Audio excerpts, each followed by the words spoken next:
జిల్లా పటాన్చెరు ప్రభుత్వ ఏరియా హాస్పిటల్లో నిరసన చేపట్టిన జూనియర్ డాక్టర్లు. ఇక కోల్కతాలో ఆర్జే మెడికల్ కాలేజ్ లో మహిళా డాక్టర్ దారుణ హత్యకు నిరసనగా ర్యాలీ నిర్వహించారు.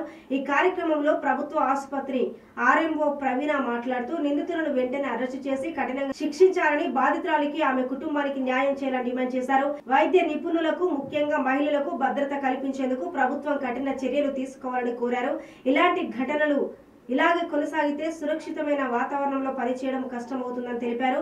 ప్రభుత్వం వెంటనే చర్యలు తీసుకోకుంటే దేశంలో వైద్యుల కొరత తీరుతుందని అన్నారు. ఆసుపత్రిలో 36 గంటలు పనిచేసిన అనంతరం విశ్రాంతి తీసుకునేందుకు వెళ్లిన వైద్యురాలిపై అత్యాచారం చేసి హత్య చేయడం దారుణమైన ఘటన అని ఆగ్రహం వ్యక్తం చేశారు. వైద్యురాలికి డ్యూటీ అయిన వెంటనే డాక్టర్ రూమ్ సదుపాయం ఉంటే ఇలాంటి ఘటన జరిగి ఉండేది కాదని, సరైన భద్రతా ప్రమాణాలు లేకపోవడం వల్ల ఇలాంటి ఘటన జరిగిందని, డ్యూటీలో ఉన్న వైద్యురాలకు భద్రత కల్పించాల్సిన బాధ్యత ప్రభుత్వంపై ఉందని డిమాండ్ చేశారు. ఇలాంటి ఘటనలు పునరావృతం కాకుండా బాధితులపై కఠిన చర్యలు తీసుకోవాలని వారు కోరారు.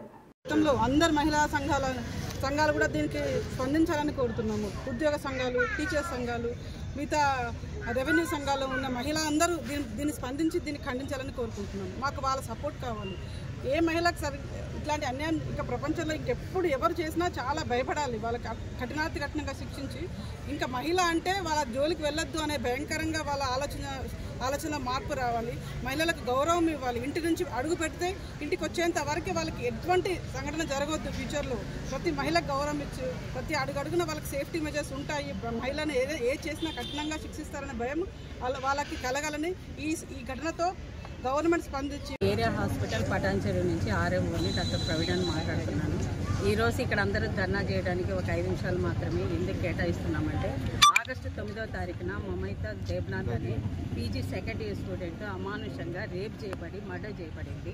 దాని గురించి ఈరోజు లేడీస్కి ఎక్కడైనా వర్క్ చేయాలన్నా భయపడుతున్నారు, బాధపడుతున్నారు.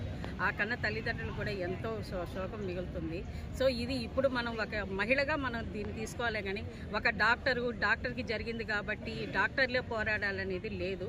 మహిళగా అందరి బాధ్యత ఉంది సంఘంలో.